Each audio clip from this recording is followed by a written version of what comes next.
बातें ताकि शॉर्ट की हो। तो बिहेवियर उसका बच्चे का क्यों आता है, उसके पीछे इतनी रीजंस होती हैं। अगर उसने सुबह बिल्कुल उठ के उसको क्या हुआ कि उसको कुछ डिस्टर्बेंस होगी, जो उसने बिहेवियर शो किया, बिहेवियर क्या शो किया, रोना धोना फेंकना, कुछ इस तरह का बिहेवियर होगा। अब उसके पीछे क्या रीजन हो सकता है, वो उठते साथ चाहता हो कि मैं फ़ौरन कुछ खाऊं, बिल्कुल वो उसको फ़ौरन नहीं मिला, उसको कहा कि नहीं पहले मुँह धोने, हाथ धोने, ये करने। अब उसने रिएक्शन के तौर पे क्या किया, वो उसने बिहेवियर शो करना शुरू कर दिया। फिर उसने फादर से वीडियो कॉल पे बात की, उसके बाद दोबारा बिहेवियर शुरू हो गया। वो क्यों हुआ, उसके पीछे मैं एज्यूम कर रहा हूँ, मुझे एग्जैक्ट करना मुश्किल है क्योंकि नॉन वर्बल है, वो बता नहीं सकता उस तरह से। मैं एज्यूम करता हूँ शायद उसको बाबा को देख के याद आया कि ये मुझे कार में लेके जाते थे, इनके साथ में कार में सैर करता था, ये मुझे मार्केट लेके जाते थे, वो यहाँ से ये लेता था, पार्क लेके जाते थे, मैं झूला लेता था। उसको वो मेमोरी याद आ गई, उस शक्ल के एक्सपोजर के साथ ही उसको वो मेमोरी उसकी ऐसे हो गई। अब उसकी ख्वाहिश हुई कि मुझे वो काम करने को मिले, बीइंग रेपिटेटिव। ठीक है, उसमें अंडरस्टैंडिंग नहीं है, उसमें टॉलरेंस नहीं है। उसने रिएक्ट करना क्या शुरू किया, उसने बिहेवियर शो करना शुरू कर दिया। बिहेवियर क्या किया, चीखना, लेटना, मारना, रोना, टक्कर मारना, कुछ भी कर सकता है। वो जरूरी नहीं कि वो बिहेवियर उसने किसी से ऑक्यूपाई किया, लर्न किया हो भी सकता है लर्न किया हो। मैंने इसको देखा, इसने क्या किया, मैंने भी वो काम कर दिया, इमिटेशन नेचुरल। लेकिन ये जरूरी भी नहीं है, इसलिए क्योंकि जब गुस्सा आता है, गुस्से में हम मुख्तलिफ एक्ट करते हैं। एज पर आर अंडरस्टैंडिंग हम गुस्से में कभी बर्दाश्त कर लेते हैं, कभी गाली देते हैं, कभी थप्पड़ मारते हैं। This is natural. गुस्से की इंटेंसिटी क्या है, उसके पीछे नेचर ऑफ रीजंस उसकी क्या है, उसके ऊपर गुस्सा डिपेंड कर रहा होता है मेरा एक्शन कि मैं रिएक्ट कैसे करूँगा।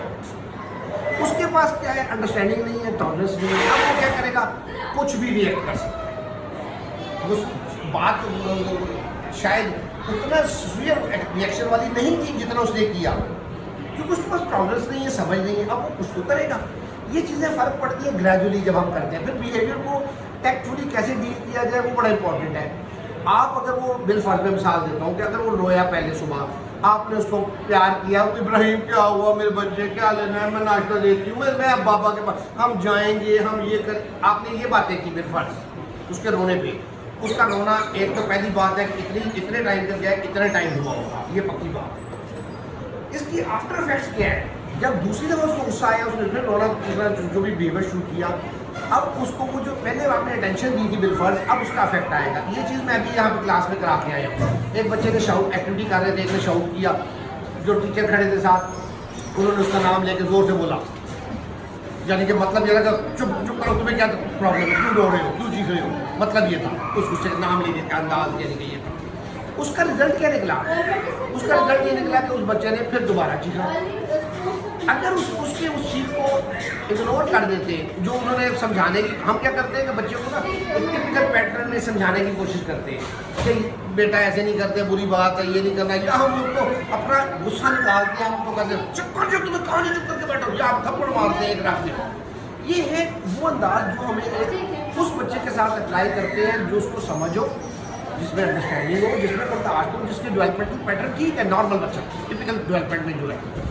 जो बच्चा टिपिकल डेवलपमेंट में नहीं है, उसको ये काम नहीं करती। उसमें वो क्या करता है, वो अटेंशन सीकिंग के तौर पे दोबारा करेगा, वो इरिटेट करने के लिए दोबारा करेगा, वो रेपिटेटिव होने की वजह से दोबारा करेगा।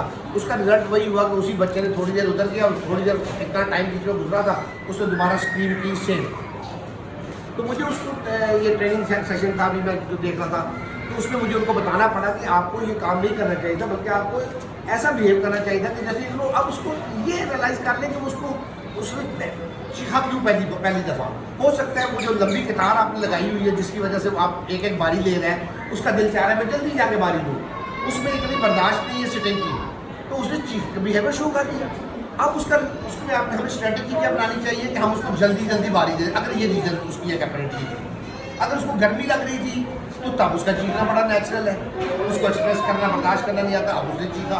अगर उसने प्यास लगी थी, उसके अचानक बच्चा जब चीखा, उसके बाद बाथरूम भी गया, बाथरूम भी जाने पड़ेगा, कहाँ गया, पानी पीने गया, हो सकता है उसको वही चाहिए था, उसने उस लिए वो चीखा। तो एनालाइज करना, एज्यूम करना, एवेलुएट करना कि रीज़न क्या है लाइकली, उस पर काम करना ज़्यादा इंपॉर्टेंट है बनस्पत इसके कि मैं उसके कॉन्सिक्वेंस के तौर पे क्या करता हूँ। वो कॉन्सिक्वेंस ज़रा सा भी गलत हो तो बच्चे का बिहेवियर बढ़ेगा, ठीक है।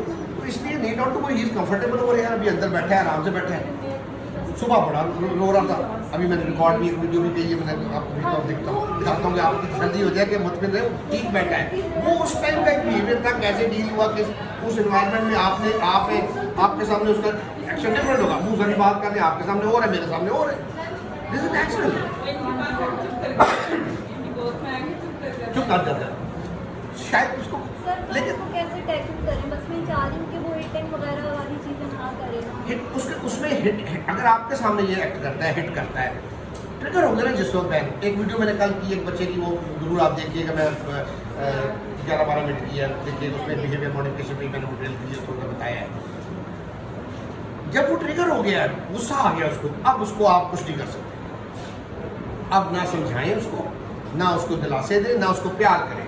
इतना ख्याल कर लें कि वो अपने आप को चोट ना लगा ले, कोई मटेरियल का नुकसान ना कर ले, साथ सराउंडिंग में जो लोग हैं उनको हार्म ना करें। इतना ख्याल कर ले। वो कैसे करते हैं? बिल्कुल हिटिंग करता है, अपने आप को करता है या दूसरे को करता है।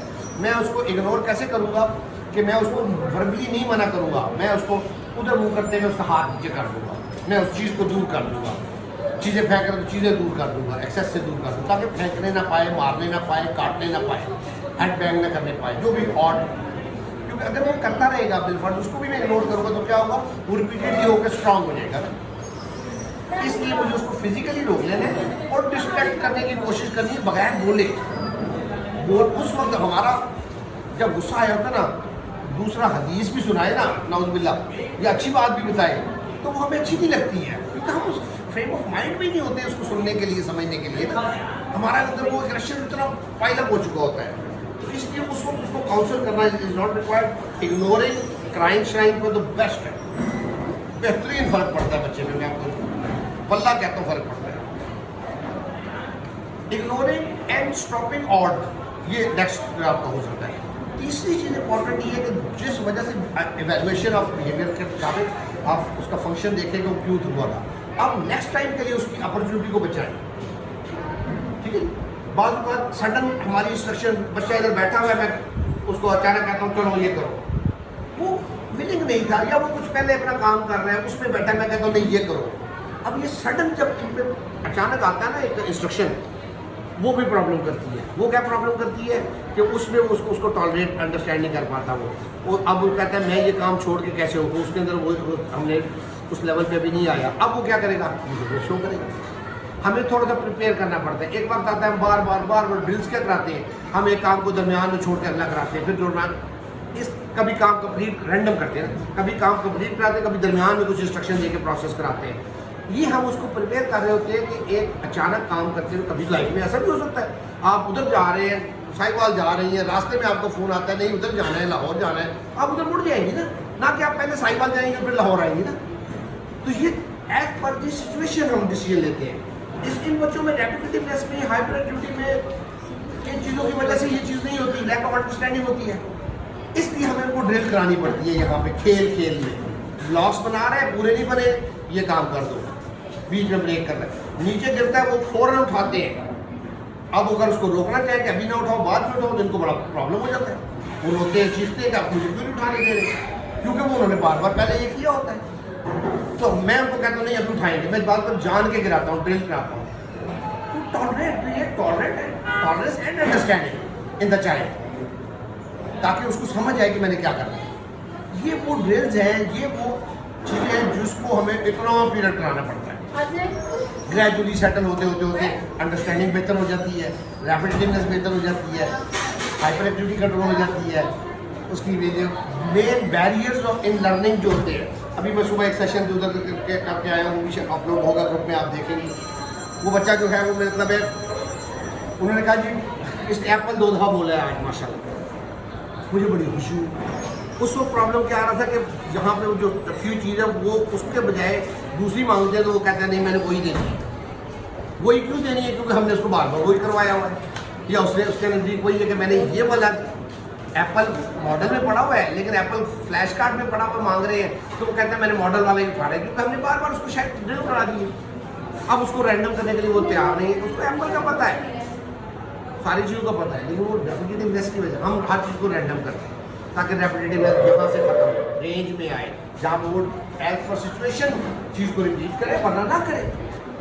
तो हम लर्निंग पैटर्न को मॉडिफाई कर रहे होते हैं ताकि वो as per the situation act करे। एक इंडिविजुअल बिहेवियर पे जब हम काम कर रहे होते हैं वो टेम्परेरी काम होता है कि जी पापा से बात करते हुए उसके बाद काम दूसरा भी कर रहे हैं, ट्रिगर नहीं हो रहा, ये एक टेम्परेरी काम है। असल है लर्निंग कि वो मुख्तलिफ चीज़ों में जब उसकी मर्जी के खिलाफ काम हो तो उसको टॉलरेट करे ना। अब वो नेचुरल लर्निंग की तरफ आता है। कल मुझे बड़ी खुशी हुई उस बच्चे को देख के, अल्हम्दुलिल्लाह वर्बल तो पहले भी था लेकिन कल वो बड़े नेचुरल में भी बात कर रहा था। मोहम्मद अली साल पहले आया था, 4-5 महीने आया, फिर 3-4 महीने छुट्टी हो गई, फिर आया, अब 2 महीने हुए, 3 महीने हुए, दोबारा आया। तो वो नॉन वर्बल से उसकी मैंने फिर मुझे रिकॉल करने के लिए मुझे उसकी शुरू की वीडियो देखनी पड़ी। उन वीडियोस में बिल्कुल डल, रो रहा है, चीख रहा है, तवज्जो नहीं दे रहा। आज उसको देखता हूँ तो माशाल्लाह वो आ गया, उससे बच्चा एक क्लास में आया, मैं सेशन के दौरान उससे बात कर रहा था, सेंटेंस में बात कर रहा था, सेंसिबल सेंटेंस था, समझा हुआ, सोचा हुआ, लर्न नहीं था, रेपिटेटिव नहीं था। तो मुझे इतनी खुशी हुई। मकसद कहने का ये है कि जब हम, और उसके साथ हमने यही काम किया जो मैं बता रहा हूँ। बिहेवियर उसके भी बड़े थे, नॉन वर्बल भी था, ये भी था, वो भी था, सारे प्रॉब्लम ये जो टिपिकल बच्चों के हमें मिलते थे उसमें रेपिटेटिवनेस भी थी। उसको काफ़ी टाइम हुआ करते गए वो भी आज माशाल्लाह बेहतर, आज नहीं होता, आज नहीं बिहेवियर शो करता उसका, अंडरस्टैंडिंग आ गई, टॉलरेंस आ गई। तो नीड नॉट टू वरी, इसमें टाइम लगता है, इसमें शॉर्टकट नहीं होता, हम समझा नहीं सकते बच्चे को। जो इतना उसका डेवलपमेंट में इशू आ जाता है ना इतने पीरियड में, उसको हम इतने में नहीं सही कर सकते। इसमें हमें टाइम, अब वो कितना टाइम लेगा, वो उसकी सोयरिटी पे, उसकी स्ट्रेंथनिंग पे, उसकी एज पे, उसके साथ सारे दिन में कितना वो होता है उस पर डिपेंड कर रहा है। आपके पास आपके पास आता है उस एनवायरनमेंट में, आप इसके साथ उस तरह इन गोल्स को नहीं रखती, आप उसको बीज डलवा रही हो, बीज सही डाल रहा है। मैं उसको बीज नहीं डलवाऊंगा, मैं उसको रैंडम करूंगा, मैं उसकी अटेंशन दूंगा, मैं उसको वर्बल इंस्ट्रक्शन प्रोसेस कराऊंगा, फिर बीट करवाऊंगा। अब ये जो बीट्स मैं डलवाऊंगा और जो बीट्स आपने उसको उसके आगे बीट रख कर वो डालता गया, निकालता गया, इन दोनों की लर्निंग में फर्क है। ठीक है, एक बच्चे को पजल में निकालना, बोर्ड पे सारे पीसेस निकालने लगाने आ गए, वो कर रहा है, आप खुश हैं जी, उसको एनिमल पजल आ गया, मैं खुश नहीं हूँ। मैं कब खुश होऊंगा जब वो मेरी वर्बल इंस्ट्रक्शन पे जो मैं मांग रहा हूँ वो निकाले। कभी मैं कहूँगा पॉइंट करो, उस वक्त उसने निकालना नहीं है बल्कि पॉइंट सिर्फ करना है। कभी मैं कहूँगा कि ये सारे निकालो तो उसको भी प्रोसेस करे कि क्या कहा है मैंने। अगर वो ये काम करेगा मेरी वर्बल इंस्ट्रक्शंस के ऊपर और उसमें रिएक्शन, उसका बिहेवियर नहीं आएगा, वो मेरी बात को समझ के करेगा, और अगर उसकी मर्जी के खिलाफ है, वो और तरह से खेलना चाह रहा है तो वो रिएक्ट नहीं करेगा, मैं कब समझूंगा उसको वो पजल आ रहा है। वो जब वो मुसलसल इतनी देर तक तवज्जो दे पाएगा उस पजल के दौरान, इधर उधर डिस्ट्रैक्ट नहीं होगा, मुझे बार बार प्रॉम्प्टिंग नहीं करनी पड़ी, मुझे बार बार उसकी अटेंशन नहीं इस्टेब्लिश करनी पड़ी, फिर मेरे नज़दीक वो पजल उसका करना ठीक है। अदरवाइज मैं उस पजल को समझता हूँ वो ख़राब है, क्योंकि मसला उनके लिए वो तो मसला ही नहीं है निकालना लगाना, तो वो तो विजुअल है, वो तो बड़ा चेक करते हैं। असल मसले पे काम करना इज इम्पॉर्टेंट, जो उसकी डेवलपमेंट में प्रॉब्लम कर रहा है। अब वो जो वली की जब मैं बात कर रहा हूँ, उसको वो जो सेंटेंसेस उसने बोले ना मेरे साथ कल, कुछ पार्ट रिकॉर्ड है वीडियो में लेकिन बाकी रिकॉर्डेड नहीं है। मेरे साथ वैसे बातचीत कर रहा था, लेंथ बड़ी हो गई थी वीडियो की, मुझे कट करनी पड़ी, लेकिन वो सेंटेंसेस वो थे जो मैंने उसको नहीं सिखाए। हमने यहाँ पे किसी ने भी वो सेंटेंसेस सिखाए, उसने कहाँ से सीखे?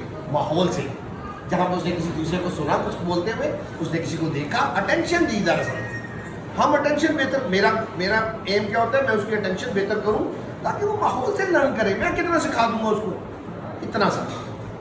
असल उसने सीखना कहाँ से? माहौल से। जिसको देखेगा, जिसको ऑब्जर्व करेगा, उसको पिक करेगा, ये ऐसे हुआ और ये ऐसे हुआ, मैं भी ऐसे करना है, ऐसे नहीं करना है।